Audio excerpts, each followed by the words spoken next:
everybody, it's Jess here from Meadows Flowers. So I thought what I'm going to do today is have a little chat to you all about mulch. If you see my jobs from the weekend video that came out earlier this week, as you'll see, we've mulched most of the perennial beds, and I thought actually let's have a little chat about mulch. What it is, why we use it, when we use it, and just let's demystify the mulch. Mystifying mulch, demystifying mulch. For those of you that have not seen one of my videos before, I'm Jess and I own and run Meadows Flowers, and we are a flower farm and florist studio based in the heart of Staffordshire in the UK. And we are between Stoke on Trent in the north, Stafford in the south, Uttoxeter and Cheadle in the east, and Stone in the west. That's where I am. So what do we mean by mulch? Mulch in effect is any sort of soil covering, whether that is organic or inorganic. And you often you'll find that you'll mulch your beds and your growing areas. You may also mulch tops of containers. So really, what do we do? When do we do it? Why do we do it? So why mulch? Well, really, we're trying to keep in the moisture. Most of us last year had a horrific drought. So mulch is a good way of retaining moisture, so reducing the amount of watering you need to do. For us gardeners, it means it will help to keep the weeds down. And I hate weeding. Absolutely hate it. Anything I can do to deal with them pesky weeds, the better. It also helps to give you organic matter in your soil and really help provide some nutrients. And yeah, it very much in, and it can look pretty. If you're doing it put pots and containers, you're probably doing it to make your pots look pretty. So really, that's why we want to mulch. And yeah, what do we mulch with? There's organic and inorganic.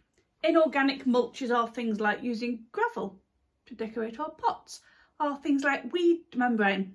Now, I'm not a big fan of weed membrane. It's plastic. It will break down and it will release microplastics into your soil. So long term, it will be fairly toxic to your soil. The only time I would use a weed membrane is if I'm planting something which is in the ground, not all year round, and it's really, really hard to weed underneath. So I may, and it's a may, I may plant my dahlias through weed membrane in the big raised beds this year because it's going to be a nightmare to weed under them. But I will lift them in the autumn, remove all the plastic. So I'm not leaving it there year after year after year. I don't put it on my perennial beds and I don't put it on my annual beds. I weed, or I use an organic mulch. So organic mulch is really where you want to be at because it's going to feed that soil. It's going to put nutrients into the soil. So as we've developed the flower farm, we're on really, really heavy clay here. And I mean like proper pan pot clay. We're near Stoke, home of the potteries.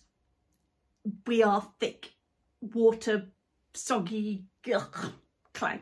So we've created a lot of fairly shallow, but raised beds, and we've actually bought in soil. Now, I was going with the mentality that we're on clay, we're on clay, we're on clay. I'd sort of forgotten that we'd bought soil in. So actually what we did this spring is we soil tested. So if you're an RHS member, or even if you're not, they do a great soil analysis service, which allows you to send up to 3 different samples and they will look at it. They will tell you what type of soil it is, what the pH is, what the NPK values are, and I'll go through this in all different video at some point. We'll chat about soil analysis and go through in detail what you need to do to improve that soil. So turned out the soil we've bought in is a really light sandy loam. So we've got a really light free draining sandy soil on top of pan clay, and that sandy soil is actually quite nutrient deficient. It lacks organic matter, so it lacks water retaining capacity. So no wonder it dried out like mad in last summer's drought, because it needs organic matter.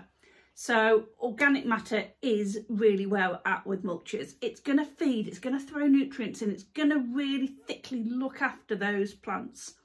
So what do we, what can we use as organic matter?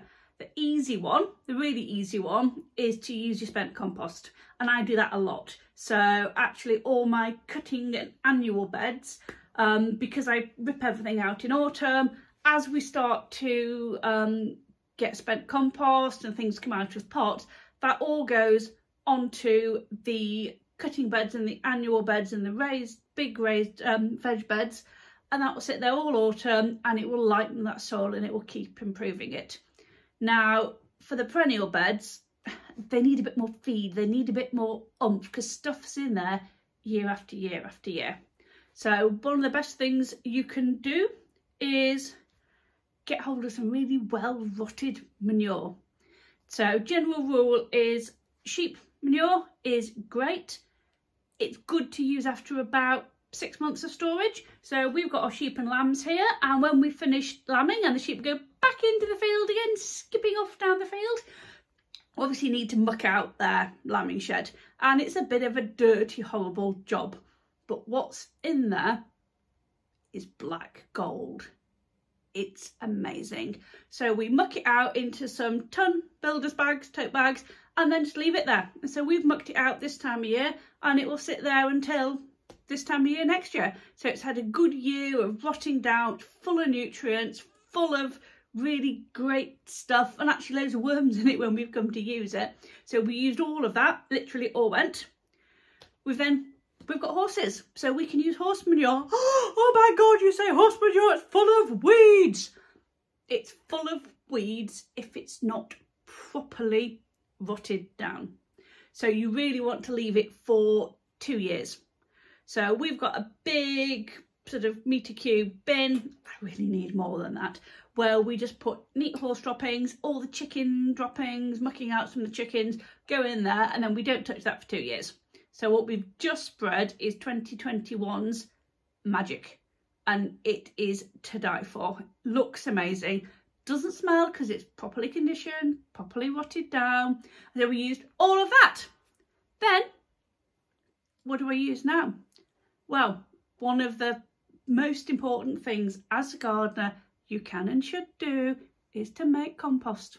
So that is everything that is fresh, scraps, so nothing cooked out the kitchen, nothing bred, nothing processed, nothing like that, but all your green waste, all your brown waste, lawn clippings, some shredded cardboard.